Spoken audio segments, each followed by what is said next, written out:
그동안 우리가 계속해서 사도행전을 보고 있는데요. 8장까지 간략하게 요약을 하면 이렇습니다. 예루살렘의 초대교회가 설립이 되고 그 가운데 성령님이 임재하시는 성령 강림이라는 놀라운 사건이 일어나게 됩니다. 그 사건 이후에 예루살렘에는 핍박과 박해가 일어나게 되고 많은 성도들이 떠나가게 됩니다. 그리고 나서는 이 복음이 예루살렘과 유대와 사마리아, 그리고 나서 오늘 우리가 읽은 이 9장은요 8장과 12장 안에 속해 있는데 수리아 안디옥까지 복음이 퍼져나가는 그러한 놀라운 사건 안에 오늘 9장이 담겨져 있습니다. 사울은 우리가 읽었던 것처럼 대제사장의 그러한 공문을 받고 그리스도인들을 잡으러 다메섹을 향해 가고 있습니다. 여러분들 그림에 보고 있는 것처럼 예루살렘에서 다메섹까지는 약 200km, 어떤 학자들은 240km 정도라고 이렇게 보고 있는데요. 약 200km 정도 떨어진 곳에 위치하고 있습니다. 그러니까 당시 교통수단이 그렇게 좋지 않은 그러한 시대에 다메섹까지 가는데 약 4일에서 6일 정도 걸리게 됩니다. 이제 다메섹으로 가서 그리스도인들을 잡아오려고 하는 그러한 내용이 오늘 등장을 하게 됩니다. 사도행전 26장 9절에 보면은 사도 바울은 이렇게 자신을 이야기합니다. 나도 나사렛 예수의 이름을 대적하여 많은 일을 행해야 될 줄 스스로 생각하고. 이 의미가 뭘까요? 그러니까 사도 바울은 자신이 부활하신 예수 그리스도를 만나기 이전에는 그리스도인을 잡아들이는 것이 당연하게 생각을 한 겁니다. 그러니까 일종의 종교적인 확신과 사명을 가지고 그리스도인들을 잡아왔을 뿐만 아니라 그것이 곧 하나님께 충성하는 것으로 생각을 했던 겁니다. 그런 사울을 부활하신 주님께서 만나 주셨습니다. 다메섹으로 가는 도중에 부활하신 주님을 만나고 가장 극악무도한 핍박자는 교회에 가장 충실한 일꾼이 되었다라는 것을 우리가 잘 알고 있습니다. 그런데 우리가 여기서 살펴보아야 할 것은요, 이 사울의 회심은 단순한 회심으로 보아서는 안 됩니다. 이것은 하나님의 주권적인 은혜다라는 것을 우리가 기억을 해야 합니다. 저는 오늘 사울의 회심이 하나님의 주권적인 계획이다라는 것을 하나하나 여러분들하고 그 증거를 찾아보려고 합니다. 첫 번째, 이 사울의 회심, 이것이 하나님의 주권적인 은혜라는 것은요, 회심 이전 사울이 어떤 사람인가라는 것을 보면은 우리가 분명하게 알 수 있습니다. 오늘 본문 9장 1절에 보면 이렇게 말씀하고 있습니다. 사울이 주의 제자들에 대하여 여전히 위협과 살기가 등등하여 제사장에게 가서. 사울의 어떠한 마음을 잘 표현하고 있습니다. 그런데 여기에서 여전히라는 단어가 등장을 합니다. 여전히라는 이 단어는 뭘까요? 과거에서부터 지금까지 그 사울의 마음이 어떤 상태인지를 정확하게 보여주고 있는 겁니다. 이것을 우리는 쉽게 찾아볼 수 있는데요. 7장 58절과 8장 1절에는 이렇게 말합니다. 사울이라 하는 청년의 발 앞에 두니라. 무엇을 두었을까요? 사람들이 스데반이라는 청년을 어떻게 해요? 돌로 쳐 죽이기 이전에 사람들이 자신의 옷을 벗어서 사울이라는 청년의 발 앞에 그 옷을 두게 됩니다. 여러분, 그 이유가 뭘까요? 바로 증인을 세우기 위한 겁니다. 그러니까 사울이라는 청년은 스데반을 죽이는 데 있어서 증인의 역할을 했다라는 겁니다. 8장 1절에 보면 사울은 그가 죽임당함을 마땅히 여기더라. 여기서 마땅히 여기다라는 거는요, 그냥 맞아, 그냥 죽어 마땅해 라는 그러한 의미가 아닙니다. 능동적이고 매우 긍정적인 능동태로 쓰였기 때문에 이 말은요, 어떻게 보면은 그냥 한국적인 번역에서는 사울이라는 사람이 스데반을 죽이는데 어떠한 행동도 취하지 않은 것처럼 보여집니다. 그런데 이 마땅히 여기다라는 것은 어느 정도 가담했다라는 것을 우리가 알 수 있습니다. 그러니까 그리스도인들이 죽는 것은 마땅하다라는 것은 사울이 그 마음에 그리스도인을 죽이려고 하는, 죽이겠다라고 하는 아주 강한 열망을 보게 되고 거기에 대한 자부심을 느끼게 되고 그것이 곧 하나님께 충성을 다한다라는 매우 적대적인 마음이 담겨져 있다라는 것을 우리가 알 수 있습니다. 그리고 나서 오늘 본문 아까 우리가 읽었던 9장 1절에 보면 위협과 살기가 등등하다라고 되어져 있습니다. 이 위협과 살기라는 것은 어떤 의미냐면요, 누군가를 죽이기 위해서 위협하다 이런 뜻입니다. 그러니까 사울이라는 청년은요, 그리스도인들을 예수 믿는다라는 그 이유 때문에 죽이기 위해서 위협하고 있다라는 그러한 뜻이 담겨져 있습니다. 얼마나 적의적인가를 우리가 그 사실을 정확하게 볼 수 있습니다.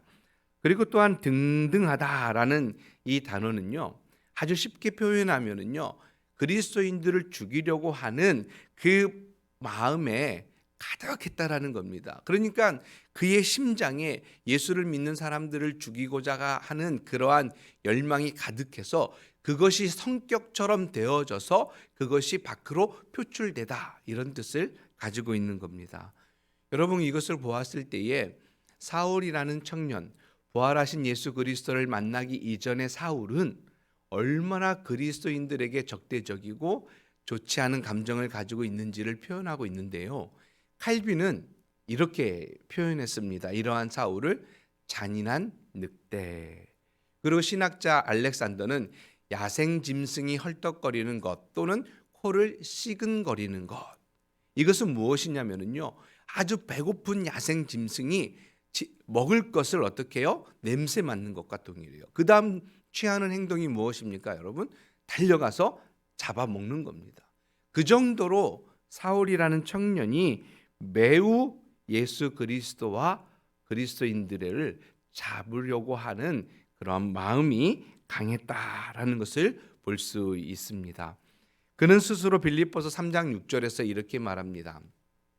열심으로는 교회를 박해했고, 고린도전서 15장 9절에서는 나는 하나님의 교회를 박해하였다라고 말할 정도로 그는 스스로 예수 그리스도를 만나기 이전에 어떠한 상태였는가를 스스로 기록을 하고 있습니다. 여러분, 그는 유대주의자였습니다. 잘못된 확신이 사울을 핍박자로 만들었던 겁니다. 여러분, 이러한 사울에게 부활하신 주님께서 찾아가십니다. 저는 이렇게 생각했습니다. 야, 내가 하나님이라면, 내가 예수님이라면은 그런 사람 안 찾아갈 것 같아요. 나를 죽이려 하고 나를 따르는 사람들을 잡아다가 사형을 시키고 이런 사람들에게 왜 찾아갔을까요? 천벌을 받아도 마땅하죠. 그것이 바로 우리의 인간적인 생각이 아니겠습니까? 결코 용서될 수 없는 사람. 그럼에도 불구하고 하나님께서는 그에게 임재하심으로 나타나셔가지고 부활하신 주님이 그를 직접 찾아가셔서 어떻게 해요? 사울이라는 청년을 만나주신 겁니다. 전혀 사용할 수 없을 것 같은 사람을 찾아가서 사용할 수 있는 사람으로 만들어 주셨고, 도무지 쓸 수 없는 그 사람을 어떻게 해요? 찾아가셔서 쓸 수 있는 사람으로 만들어 주셨습니다. 이렇게 하나님의 주권적인 그러한 은혜가 사울에게만 임한 것이 아닙니다. 이러한 사울을 볼 때 생각나는 한 사람이 있습니다. 그 사람은 바로 배너라는 소설을 쓴 루 웰레스라는 사람입니다. 여러분, 이 루 웰레스라는 사람은요, 성경을 철저히 부인했던 사람입니다. 그리고 예수를 믿지 않았고 기독교가 거짓 종교라고 설파하고 다녔던 사람입니다. 그가 성경을 믿지 않았습니다. 오히려 성경이 거짓됐다라고 증명하기 위해서 성경을 읽기 시작했던 사람입니다. 그런데 그가 성경을 읽기 시작하고 성경을 계속 읽어가다 보니까 성령 하나님께서 그를 찾아가시고 만나주셨습니다. 그리고 결국 이 배너를 쓴 루 웰레스라는 사람은요, 신앙 고백을 하게 됩니다. 예수 그리스도는 살아계시고 그분은 나를 위해서 십자가에 죽으신 분이다 라고 고백을 한 뒤에 소설을 쓰게 된 겁니다. 여러분, 이 배너라는 소설인 영화로 만들어지게 되고 우리에게 얼마나 많은 감동을 주었습니까? 여러분, 이것과 똑같습니다. 도저히 용서받을 수 없는 사람, 도저히 쓸 수 없는 사람, 사용될 수 없는 사람, 그 사람을 하나님께서 찾아가셔서 그를 만나 주신 것이 바로 오늘 사울과 같다라는 겁니다. 새로운 인생을 만들어 주셨고 그를 하나님의 일꾼으로 쓰이게 만든 것은 다른 것이 아니라 하나님의 주권적인 은혜였다라는 겁니다. 여러분들도 그렇고 저도 그렇지 않습니까? 우리가 예뻐서 하나님께서 찾아오셨을까요? 정말 우리가 너무나 완벽해서 너무나 의롭고 거룩한 삶을 살았기 때문에 그 부활하신 주님이 우리를 만나 주셨을까요? 그렇지 않다라는 겁니다. 우리가 예수 그리스도를 만나기 이전에 우리의 삶을 뒤돌아보면 우리가 어떤 사람인가를 분명하게 알 수 있습니다. 그래서 사울은요, 부활하신 주님을 만나고 난 이후에 에베소서 2장에서 우리의 근본적인 모습이 어떠한지를 정확하게 설명해 주고 있습니다. 에베소서 2장 1절에서는 허물과 죄로 죽었던 자들이다. 2절에서는 불순종의 아들들이고 3절에서는 본질상 진노의 자녀였다라고 그는 설명을 하고 있습니다. 왜요?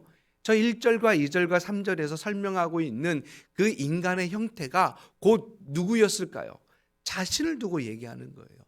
내가 부활하신 주님, 하나님의 주권적인 그 은혜로 주님을 만나기 이전에 자기가 경험했던 그 상태를 그대로 에베소서 2장 1절과 2절과 3절에서 인간의 상태로 표현을 하고 있다는 겁니다. 이러한 우리를 부활하신 주님께서 직접 찾아오셨고 만나주셨고 거룩한 백성으로 하나님의 자녀로 우리를 삼아 주셨습니다. 여러분, 이것이 하나님의 주권적인 은혜가 아니면 결코 이루어질 수 없다라는 것을 우리가 기억해야 합니다. 사도 바울의 이 회심, 사울의 회심은 그냥 단순한 회심이 아닌 하나님의 주권적인 은혜였다라는 것을 우리는 기억해야 합니다.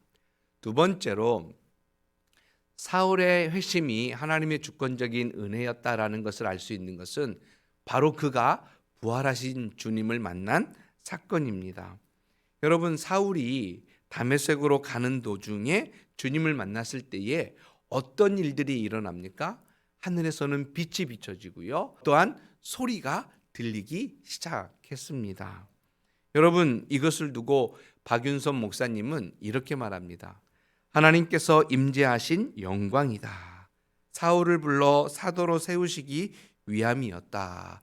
그러니까 부활하신 주님께서 사울이라는 청년을 만나 주신 그 놀라운 사건에는 두 가지 뚜렷한 증거가 나타나는 겁니다. 그 첫 번째는 뭐라고요? 하나님의 임재입니다. 하나님의 영광이 그를 임재하심으로 말미암아 그를 만나 주신 것이고, 두 번째는 사울을 불러서 어떻게 해요? 이방인을 위한 복음 증거자로 세우기 위해 사울이라는 그 친구를 어떻게 해요? 부활하신 주님께서 직접 만나 주신 겁니다. 여러분, 이러한 사건을 통해서 우리가 한 가지 더 기억할 수 있는 구약의 한 인물은 모세입니다. 하나님께서 모세를 어떻게 만나 주셨습니까? 떨기나무 가운데 불꽃으로 만나 주셨습니다. 여러분, 그것도 바로 하나님의 임재의 상징이지 않습니까? 하나님께서 그를 어떻게 해요? 임재하시고 만나 주심으로 말미암아 그 모세라는 사람을 민족을 이끌어가는 지도자로 세운 것처럼 바로 오늘 이 사울이라는 한 청년을 하나님께서 만나 주심으로 말미암아 어떻게 해요? 그를 이방인의 복음 증거자로 세우셨다라는 겁니다. 부활하신 주님을 만난 그 이유가 바로 여기에 있습니다. 그 부활하신 주님을 만난 그 사울, 그것은 바로 하나님의 놀라운 임재를 경험케 하고 하나님께서 그를 특별히 불러주셔서 누구도 갈 수 없는 이방인들을 위한 선교사로 부르셨다라는 겁니다. 그때 하늘에서 소리가 들립니다. 어떤 소리가 들립니까, 여러분? 사울아 사울아 어찌하여 내가 나를 박해하느냐. 그때 사울이 이렇게 질문을 합니까? 주여 누구십니까? 주님 누구십니까? 그때 예수님께서 대답을 하시지요. 내가 박해하는 예수다. 여기서 우리가 두 가지를 생각해 봐야 합니다. 첫 번째는 사울이라는 청년이 주님 누구십니까? 라고 질문을 했을 때에 예수님의 대답은 이거였습니다. 내가 박해하는 예수다. 여러분, 그런데요, 실제적으로 사울이 박해했던 대상은 누구였습니까? 성도였습니다. 교회였습니다. 그런데 왜 예수님께서는 내가 박해하는 예수다라고 대답을 하셨을까요? 거기에 놀라운 아주 사실이 있습니다. 그것은 바로 예수님께서 교회를 자신과 동일시했다라는 겁니다. 그러니까 결코 교회는요, 예수님과 분리될 수 없다라는 것을 우리가 기억해야 합니다. 그리고 나중에 사도 바울이 서신서를 기록하면서 고린도전서 12장 12절에 보면 이렇게 말씀합니다. 몸은 하나인데 많은 지체가 있고 몸의 지체가 많으나 한 몸임과 같이 그리스도도 그러하니라. 이 말씀을 한마디로 요약하면 이렇습니다. 모든 그리스도인은 하나의 그리스도의 몸을 이룬다. 그러니까 우리 모두는 하나의 그리스도의 몸으로 되어졌다라는 것을 우리에게 설명을 하고 있는 겁니다. 그러니까 순교한 스데반도, 예루살렘으로부터 쫓겨난 많은 그리스도인들도, 바울에 의해서 옥에 갇힌 많은 믿음의 성도들도 예수 그리스도의 몸으로 표현하고 있다라는 겁니다. 그러니까 여러분들도 예수 그리스도의 몸이고 저도 예수 그리스도의 몸인 줄 믿습니다. 결코 주님과 교회는 어떻게 해요? 분리될 수 없다라는 겁니다. 그래서 우리 교회는 예수 그리스도 중심적으로 나아가야 합니다. 사람 중심이 아니라는 거예요. 만약에 사람이 중심이 된다면 교회는 교회로서의 분명한 존재를 잃어버리게 되는 겁니다. 그 가치를 잃어버리게 되는 거예요. 사람이 중요하기는 하죠. 그러나 사람이 그리스도 위에 있다면 교회로서의 존재 가치를 상실하게 되는 겁니다. 그래서 요한계시록 2장 1절에 보면은 오른손으로 어떻게 해요? 7뼈를 쥐고 그 다음에요 7금 촛대 사이를 다니시는 이가 이르시되 이렇게 말씀하고 있습니다. 그가 누구라는 겁니까? 부활하신 예수 그리스도가 지도자들을 붙잡고 있고 교회를 다스리고 있다라고 말씀하고 있는 겁니다. 그렇기 때문에 교회는 예수 그리스도가 중심이 되어질 뿐만 아니라 예수 그리스도에 의해서 움직여지는 곳이 바로 교회일 뿐만 아니라 이 교회는 우리 주님과 결코 분리될 수 없다라는 것을 사도 바울이 설명을 하고 있습니다. 또 두 번째로 생각할 것은요, 주님께서 사울아 사울아 라고 불렀을 때에 사울이 이렇게 질문을 하잖아요. 주님 누구십니까?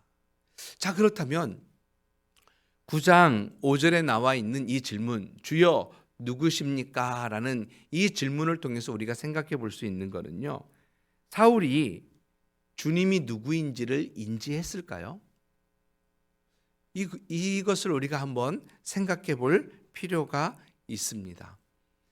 대부분의 많은 사람들이 몰랐을 거다라고 생각을 합니다. 근데 저는 이 본문을 가지고 여러 책을 좀 보면서 제가 찾은 것은 이겁니다. 주여라는 이 호칭은요, 단순한 호칭이 아니었습니다.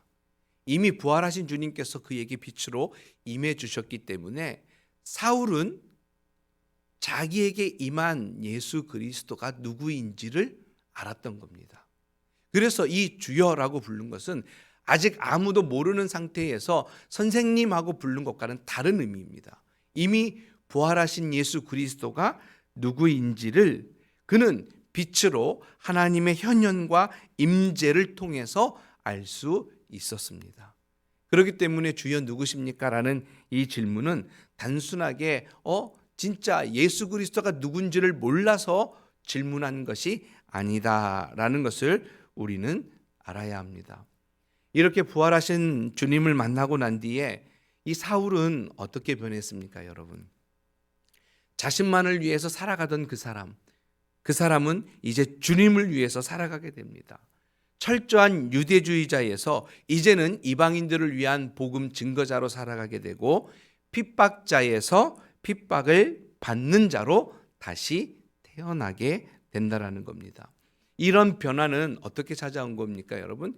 자기의 노력, 자신의 숙고, 갈등에 의해서 이루어진 걸까요?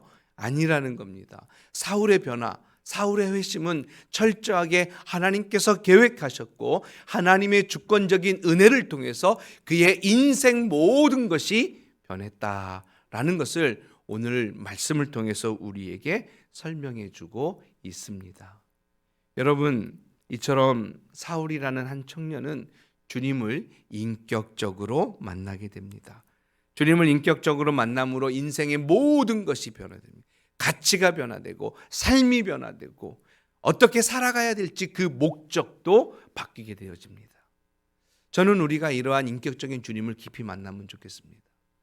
우리가 인격적인 그 주님을 만나서 우리의 인생이 바뀌고 내면이 바뀌고 우리의 삶이 바뀌고 그리고 우리가 살아가야 할 목적이 바뀌어서 진정 하나님께서 원하시는 그 한 사람이 되어 내가 걸어가는 그것이 바로 빛이 되고 소금이 될 수 있을 뿐만 아니라 내가 살아가는 모든 삶의 모습들이 향기가 그리스도를 나타낼 수 있는 귀한 은혜가 있기를 간절히 소원합니다.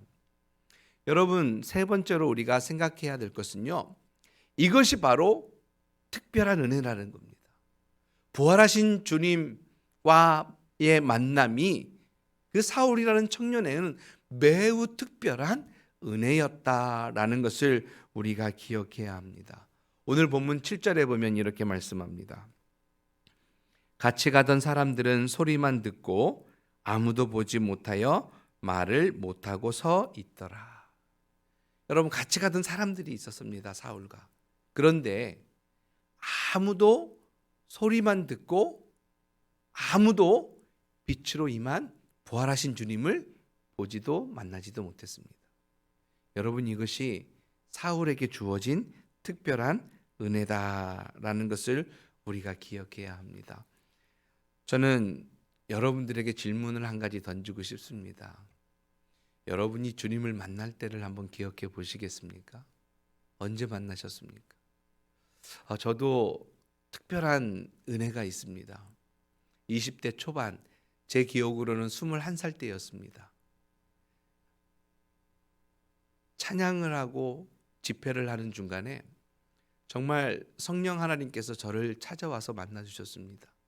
그때를 내 인생에 있어서 저는 가장 소중한 때라고 생각을 합니다. 그 주님께서 저를 찾아오셨을 때에 눈물로 회개하고 정말 콧물까지 흘려가면서 무릎 꿇고 하나님 앞에 내 죄를 회개하고 주님 앞에 이렇게 고백을 했습니다. 주님, 제가 이제는 주님을 위해서 살겠습니다. 저는 그 이후로 단 한 번도 다른 것을 생각해 본 적이 없습니다. 그리고 지금까지 달려왔습니다. 여러 가지 어려움도 있었고 고난도 있었고 참 슬픈 일도 많았고 힘든 것도 많았습니다. 그런데 견딜 수 있었던 게 무엇일까요? 하나님께서 저에게 만나주신 그 특별한 은혜가 있었기 때문에 그렇습니다. 여러분들 어떻습니까? 여러분들도 그러한 특별한 은혜가 분명히 있을 겁니다. 주님께서 여러분을 찾아오셔서 만나주신 것, 저 같은 버러지 같은 인생, 아무것도 쓰잘것 없는 인생을 찾아오셔서 만나주신 것처럼 분명하게 여러분에게도 그러한 일들이 있을 겁니다. 여러분, 이 은혜를 기억하십시다. 그 은혜가 얼마나 귀한지 단 하루도 그 은혜를 잊어버린 적이 없습니다. 그 은혜로 지금도 버티고 있고 살아가고 있습니다. 왜요? 부활하신 주님이 우리의 주님이기 때문에 그렇습니다. 이 모든 것이 하나님의 주권적 은혜였습니다. 여러분을 찾아가신 것도 하나님의 주권적 은혜였습니다.